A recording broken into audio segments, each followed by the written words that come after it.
na walang ginagawa, yan ang madalas tamaan sa akin. Abutin ka ng pinakamababa 8 months. Para sa mga taong nag-uumpisa pa lang mag-workout, ito yung madalas nilang tinatanong, mahalaga ba talaga ang warm-up? May iwasan ba talaga natin ang injury dito sa pagwa-warm up na to bago magbuhat, bago mag-workout? Malamang nung bata ka pa, narinig mo na to sa mga teacher mo sa PE subject, sa inyong mga eskwelahan na palagi nilang sinasabi na ang stretching at warm-up ay makakatulong sa ating mga muscle, makapag-ready at may iwasan yung mga injury na yan. Tama naman to. Pero mas lilinawin ko sa video to. Pero bago ko umpisan, syempre magpapakilala muna ako.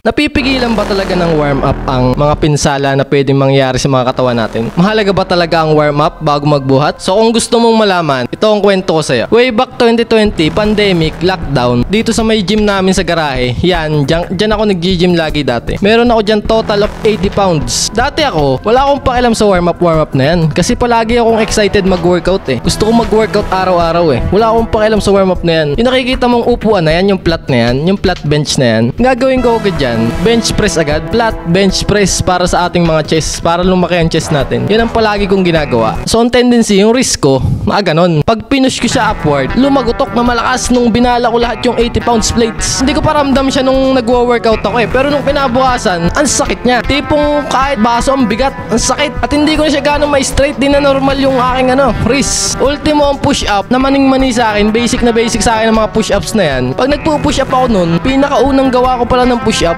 bagsak na agad ang katawan ko. So ang ginawa ko niyan, ipinahinga ko. Hindi ko pinilit. Alam kong injury na eh. Bali ito, sigurado. Ang ginawa ko niyan, pinahinga ko ng 4 na buwan. Ang tagal, sayang yung panahon, sayang yung araw. Hindi ako nakapag-workout 4 na buwan. Kaya hanggang ngayon, yung warm up na yan. Yan o, kung makapansin mo kada workout ko, inaiikot ko lagi ang aking wrist. Tapos binabanat ko lagi ang aking shoulder. Itong pagitan na to, binabanat ko lagi sa workout ko yan. Kung makapansin mo sa mga videos ko dati, laging ganyan ang warm up ko. Kasi yung dalawang yan ang madalas tamaan sa akin. Yan ang madalas may injury kapag nagbubuhat ako ng mabigat. So sa katanungang mahalaga ba ang warm up bago mag-intense workout, bago magbuhat, ang sagot ko ay oo. Kaya bibigyan kita ng 4 na pinakamagandang warm up bago ka mag-workout. Kahit anong physical activities pa yan, ito yung 4 na pinakamagandang gawin mo. Ang pinakauna agad dyan, yung tinatawag nating heels digs. Narinig mo na ba yan? Narinig mo na ba? Kung hindi ka pa familiar dyan, ito ang gagawin mo dyan.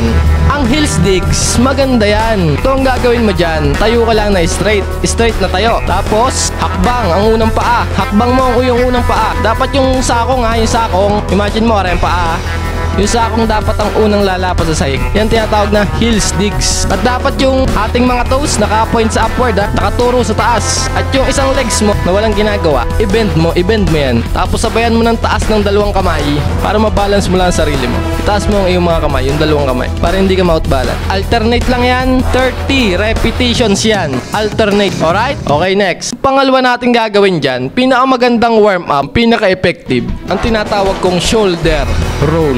Iikutin mo lang ng iikutin yan. Poprotektahan niya yung guhit din eh. Poprotektahan yan para hindi ma-injury. Yan ang madalas na yung injury eh. Matagal yan pag na-injury yan. Abutin ka ng pinakamababa 8 months pag na-injury ang iyong shoulder. Kaya shoulder roll ang huwag mong kakalimutan sa iyong warm up. Lalo kapag magbubuhat ka na mabibigat na bagay, gawin mo yung shoulder roll na yan. Kung hindi ka pa maalam, aray gagawin mo. Ito lang ang technique dyan. Ikot-ikutin mo lang.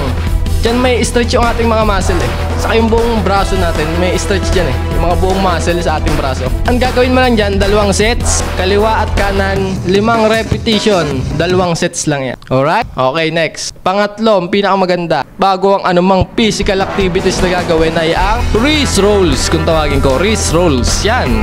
Ito, wrist. Poprotektahan niya na ating wrist. Kasi ito ang madalas kumakarga ng bigat eh. Papaanong exercise mo sa upper body, bumubuhat yan ng bigat eh. Kaya kailangan protektado. Yung iba nagsusuot dito talaga ng wrist protector eh. Pero kapag wala kang wrist protector, iyari tayo dyan.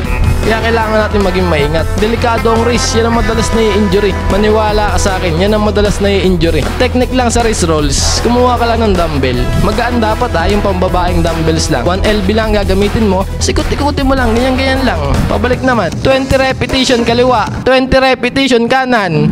Okay na yan. Ang pinakauli, yung video ko nung nakaraan, gamitin mo warm up ang pull-ups. Maganda ang pull-ups. Kapag pull-ups ang namani mo, na basic sa'yo, easy ang demon back sa'yo. Poporma na ang likod mo, lalaki pa ang braso mo, tinatamaan na dyan. Tinatamaan pa dyan ang balikat. Tapos, nai-stretch na maganda ang iyong buong braso. Tapos lumalakas pa ang strength mo dyan, nabubuhat mo ang buong katawan mo eh. Ganyan kalupit ang pull-ups. Malinaw ba sa'yo ang 4 na pinakamalupit na warm-up? Ayos! So sinabi ko sa inyo to kasi sa pinaniniwalaan ko na ang katawan ang pinakamahalagang part. Kailangan natin pagyamanin. Kaya kailangan lagi nating mag-workout.